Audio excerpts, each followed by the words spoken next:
पुण्यात्माओं, जब तो हमारी बालक बुद्धि थी,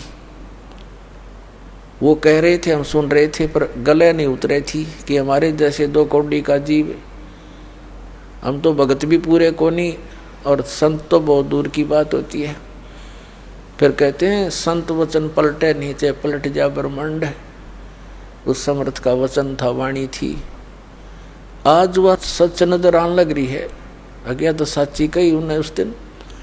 अब जैसे इन महापुरुषों का, ऋषियों का, संतों का, सबका दास ने ये तलाशी ली, इनकी थैले खाली कर कर देखे, इनका माल निकाल के, खक भी नहीं किसी के पास, सिर पैर नहीं किसी के ज्ञान का। दास किसी योग्य नहीं था, लेकिन परमात्मा की वाणी है। गुरु मेहर करे तो कागा से हंस बना दे। गुरु मेहर कर जब कागा से हंस बना दे। हम तो काग से हंस बनाए दाता ने, और अब सेवा दे दी उसके बच्चों को परमात्मा से परिचित कराऊं। कहते हैं आत्म प्राण उद्धार ही ऐसा धर्म नहीं, और इस जीव का कल्याण करवा दे, इससे बड़ा पृथ्वी पर कोई पुण्य नहीं है। वह सेवा इस दास को मिली और फिर आप जी को मिली, क्योंकि आपका भी कर्तव्य बनता है। प्रत्येक अपना बहन भाई, पूरा विश्व, सभी प्राणी आपके अपने हैं। अब जब ये ज्ञान हो जाएगा आपको, कोई हिंदू मुस्लिम से ईसाई अलग दिखाई नहीं देगा। जब तक हमारा यह मोतियाबिंद साफ नहीं होता कि हम कौन हैं, कहाँ से आए हैं, कौन हमारी ये ब्रांड माटी कर रहा है, तब तक हम द्वेष और एक दूसरे को दूसरा मानते हैं। जिस दिन ये ज्ञान हो जाएगा पुण्यात्माओं, आपको पूरा विश्व अपना दिखाई देगा। क्योंकि हम सारे दुखी, चाहे राष्ट्रपति है उसकी ब्रांड माटी, वो कहाँ सुखी है? कोई न कोई टेंशन लेकर सोता है, कोई और समस्या उसके जीने होती है, कोई अपने शरीर में रोग, कोई बच्चे गड़बड़ होगी, कोई बच्चा मर गया, कोई लड़की विधवा होगी, और कोई सुख है किसी को? तो सुख होगा जहां हम जाएंगे सतलोक में, और सुख होगा जो परमात्मा की यहाँ भी हमें शरण मिलेगी। जब तक उसकी शरण में हम यहाँ रहेंगे, यहाँ की सुविधा जो हमें आवश्यक है तो वो यहाँ भी वही देगा, और हमारी भी, हमारे बच्चों की रक्षा भी वही करेगा। प्रधानमंत्री राष्ट्रपति तक की रक्षा वो करता है, तो हम उसी की शरण में क्यों ना आए जो सबका रक्षक है। और वो चाहता है कि सभी आत्माएं वापस चले सतलोक में। तो यहाँ बहुत से अनजान बिना ज्ञान के व्यक्ति बहुत हैं बेचारे, हम भी ऐसे ही थे। अब दया हुई दाता कि इस ज्ञान में रंगे गए हम तो क्या कहते हैं कि सभी यदि सतलोक चले गए तो पृथ्वी पर कौन रहेगा? ये उन्हें कहाँ से समझाना शुरू करें जिसकी बुद्धि इस सतर की है। इतनी दुखी प्राणी यहाँ पर, और फिर भी यहीं रहने के लिए कहती है, ये खाली पड़ी रहेगी, फिर कौन रहेगा? ये चांद खाली पड़ा, उस पर लो जाके। मंगल ग्रह, ये सारे ग्रह खाली पड़े, पत्थर, तो या एक पत्थर और घूमता रहेगा खाली, हमने ठेका ले रखा है। ये तो ब्रह्म मिट्टी का घर है। अपने सतलोक में जाएंगे, वहाँ ठाठ से रहा करेंगे। 4 मुक्ति जा चंपी करती माया होरी दासी, वहाँ सारे सुख सदा बने रहेंगे। यहाँ की मुक्तियाँ तो हमारे, जो यहाँ की अंतिम मुक्ति, चौथी मुक्ति है ब्रह्मलोक प्राप्ति, वहाँ गए हुए प्राणी भी वापस फिर आते हैं। वो क्या मुक्ता हुआ फिर? और परमात्मा कहते हैं सतलोक में जाकर ये सदा बने रहेंगे तेरे साथ। आइए अब हम उन श्रद्धालुओं के अनुभव जानते हैं जो जगत गुरु तत्वदर्शी संत रामपाल जी महाराज जी से दीक्षा प्राप्त कर चुके हैं तथा उनके द्वारा बताए गए भक्ति मार्ग पर चल रहे हैं। नमस्कार जी। सत साहब सर। क्या नाम है बहन जी आपका? सर जी हमारा नाम गीता पवार है, बांगरदा पुनर्वास है, तहसील पुनासा है। बहन जी, संत रामपाल जी महाराज से नाम दीक्षा आपने कब ली? सर जी हमने संत रामपाल जी से नाम दीक्षा 2017 में लिए थे। बहन जी, संत रामपाल जी महाराज से नाम दीक्षा लेने से पहले क्या आप कोई भक्ति साधना भी करती थी? भक्ति तो करते थे, लेकिन उपास सब व्रत वगैरह करते थे। 48 तीज का उपास है, ये सावन सोमवार है, दुर्गा जी के है, सभी करते थे। और शुक्रवार उपास है वैभव लक्ष्मी के, लेकिन इनसे कोई लाभ नहीं होता था भगत जी। हम 10 वर्ष के थे तो हमको है ना माता जी निकली थी, तो माता जी में हम 3 महीने खटिया पे पड़े रहे, यानी दिखता नहीं था कि ये खटिया पे है भी कि नहीं है। उसके बाद में हमारी यानी कि पढ़ाई वढ़ाई अच्छी हुई, फिर हम शादी हो गई। शादी होने के बाद सर जी हमारे इतने ड्रिंक करते थे पति, बहुत ज़्यादा शराब पीते थे, घर में ध्यान नहीं देते थे सर जी। और है ना, डेली लड़ाई करते थे, डेली मारपीट करते थे, सामान तोड़ना ये तो।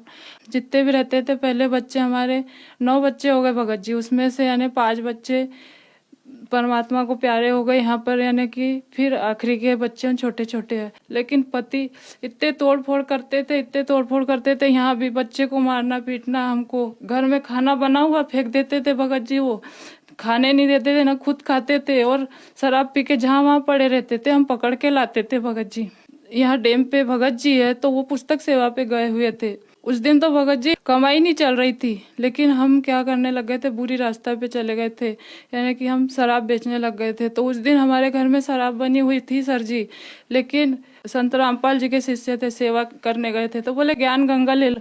तो हमने बोला क्या करेंगे ज्ञान गंगे का, तो हमारे पति बोले कि ले लो। तो मैंने कहा चलो लेके रखते हैं। फिर भी हमने 3-4 दिन तो उसको नहीं देखी सर जी। फिर संत रामपाल जी के शिष्य ने बोला था कि सत्संग सुनना, तो सत्संग सुना, बोले आपकी बच्ची की भी तबीयत ठीक हो जाएगी। तो हमने सोचा चलो सत्संग सुने। फिर हमने 1 महीने तक सत्संग सुना सर जी। उसके बाद में हम बैतुल आश्रम गए, संत रामपाल जी से हमने गुरु दीक्षा ली और गुरु जी की हम पे कृपा हुई सर जी। संत रामपाल जी महाराज से नाम दीक्षा लेने के बाद आपको क्या लाभ प्राप्त हुए?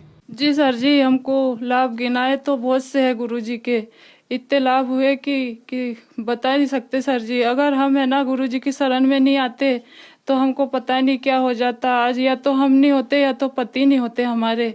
पति को भी जीवन दान मिला है सर जी। पति को है ना शराब पीते थे तो डॉक्टरों ने ना वो टीबी की बीमारी बता दिए थे, बहुत खांसी चलती थी, 12 महीना हो गया था खांसी चलते।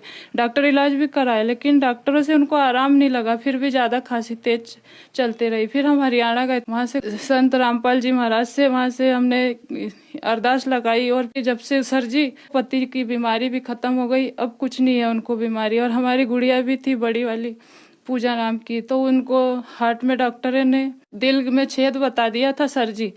तो हमने उसका ऑपरेशन कराने की भी सोची, लेकिन हमने सोचा ऑपरेशन के बाद ये क्या पता ठीक हो या नहीं हो, या यानी कि चले जाए, तो जितना जीवन है तो उसको अभी यानी ऐसे ही जी लेने देते। उतने में संत रामपाल जी की शरण में आए तो मैंने कहा इनका प्रसाद लो और आराम से भक्ति करो, जैसे भी जीवन दान देना है वैसे संत रामपाल जी जीवन देंगे या लेंगे, उनके हाथ में है सर जी। फिर हमने छोड़ दिया भगत जी डॉक्टरों के पास जाना, दवा गोली भी देना छोड़ दिया। बोल दिया था उनको कि 4 महीने भी जी सकती है या 6 महीने भी जी सकती है, या तो जी भी नहीं सकती है, ऐसी रहेगी। लेकिन संत रामपाल जी की शरण में आने से उसको जीवन दान मिल गया सर जी। और हर 8 दिन में डॉक्टर पास ले जाना पड़ता है, लेकिन अब हम उसको कहीं नहीं ले जाते। बीमारी होती भी है तो हम उसको बोलते हैं सुमरन करो। तो संत रामपाल जी की शरण में आने से हमारी जो गुड़िया थी उनके दिल में छेद था और डॉक्टरों ने बोल दिया था ऑपरेशन है, लेकिन बिगर ऑपरेशन की और बिगर दवा गोली की संत रामपाल जी की कृपा से उन पे यानी कि आराम है उनको। और सर जी हम है ना लकड़ी लेने गए थे ये बारिश में, तो हमारी आँख में है ना वो लकड़ी के ऊपर हम जोर से गिर गए, तो पूरा इतनी मोटी लकड़ी थी सर जी, वो हमारी आँख में पूरी यहाँ पर ऐसे गिर गए आँख की बल पे। तो उसमें है ना हमने सोचा अब तो हमारी आँख अंधी हो गई, हमको शायद हॉस्पिटल में पड़ना पड़ेगा 1 महीने तक। तो वहाँ से एक आँख ऐसे बंद करके और सिर पे और गट्ठा लेके आए सर जी हम घर पे। तो कोई यकीन नहीं करे कि ये गिरी होगी कि इसकी आँख में लगा होगा। थोड़ी सी भी चोट नहीं मालूम पड़ रहा, लेकिन थोड़ा दर्द हो रहा था, यानी शाम तक दर्द रहा, फिर दूसरे दिन आराम मिल गया सर जी हमको संत रामपाल जी की दया से। हम जब गुरु जी की तारीख पे गए थे सर जी, तो वहाँ पर हम वापस आ रहे थे रिटर्न में, तो वो लड़का हमारा भगत जी है करके वो पीछे दूसरे भगत जी के वो उनके पीछे चले गया। तो हम वहाँ पर जब रेल में बैठने गए 20-25 भगत जी थे, तो उन्होंने बोला कि आपका बच्चा कहाँ है? तो हमने कहा भगत जी यहीं कहीं होगा। तो भगत जी बोले नहीं दिख रहा है। सभी ने टिकट भी कटा ली और जो ट्रेन थी वो भी आ गई थी। उसके बाद में जब बच्चा मिला उसके बाद ट्रेन चालू हुई, संत रामपाल जी की दया ऐसी थी। और एक वहीं पर एक दादा संत रामपाल जी के यानी चोले में आए होंगे, बोले क्या हो गया बेटा, क्यों रो रहे हो आप? तो मैंने कहा भगत जी हमारा है ना बच्चा खो गया यहाँ पर, पता नहीं हमारे परिवार बोलेंगे कि कहाँ दर्शन करने गए थे तुम, बच्चा खो के आ गए हो। तो उनने बोला कि माई मिल जाएगा, आपका बच्चा यहीं कहीं होगा देखो। तो उधर से 4 भगत उसको पकड़ के ला रहे थे। डायरेक्ट उनने बोला, उनको पता भी नहीं था कि इनका बच्चा है और ये ढूंढ रहे हैं, लेकिन वो बोले कि आपका बच्चा लो। तो मैं और उसको चिल्ला रही हूँ कि क्यों साथ में चलना चाहिए ना, क्यों अलग हो जाता है। तो वो चारों बोलने लगे कि मत चिल्लाओ दीदी, हो जाता है, ऐसा बोले। तो परमात्मा ने संत रामपाल जी को ऐसा परिणाम दिखाना था कि आपका बच्चा खोने वाला था, लेकिन गुरु जी की शरण में, संत रामपाल जी की शरण में थे, इसीलिए हमारा बच्चा यानी कि कुछ नहीं हुआ, उसको वापस से हमको मिल गया। सर जी, हमारे पति से हम बहुत परेशान थे भगत जी। हमारे छोटे छोटे बच्चे थे ना, हमको खाने देते थे ना खुद खाते थे, रोज लड़ाई करते थे, खाना बना हुआ भी फेंक देते थे भगत जी। अगर दाल चावल गरम है तो बोले गरम क्यों है, ये ठंडे क्यों नहीं है, तुरंत उतारो। तो भी ये बहुत परेशान करते थे, बहुत ज्यादा नशा करते थे कि सुबह से उठे तो शाम तक नशा में ही रहते। तो है ना, संत रामपाल जी की शरण में आने से हमारे पति का नशा भी छूट गया। तम्बाकू, गुटखा और ये जैसे कि सट्टा, ये खेलना, सट्टा लगाना, ये सब सभी चीज में थे सर जी।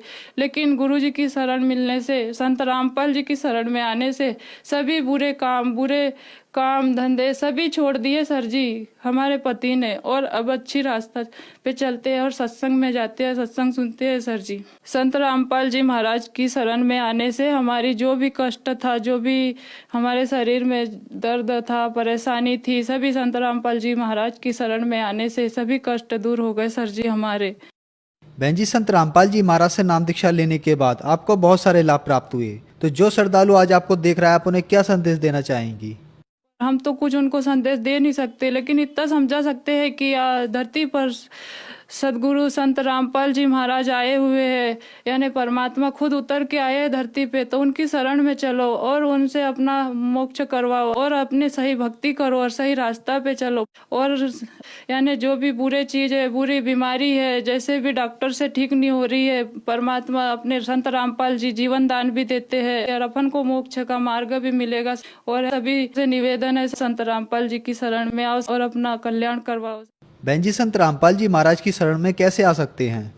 सर जी, संत रामपाल जी की शरण में ऐसे आ सकते हैं कि टीवी चैनल पे पट्टी आती है, उस पे सभी नंबर दिए जाते हैं, सभी अन्य क्षेत्रों में, जिलों में, जहाँ भी सत्संग होता है, जहाँ भी केंद्र है, जहाँ भी खुला है, वहाँ सब पुस्तकों में भी दिया होता है। सभी अपन पढ़ो और उसमें नंबर नोट करो और नंबर लगाओ और वहाँ से संत रामपाल जी से गुरु दीक्षा ले सकते हैं और अपना कल्याण करा सकते हैं सर जी। धन्यवाद जी। सच साहेब।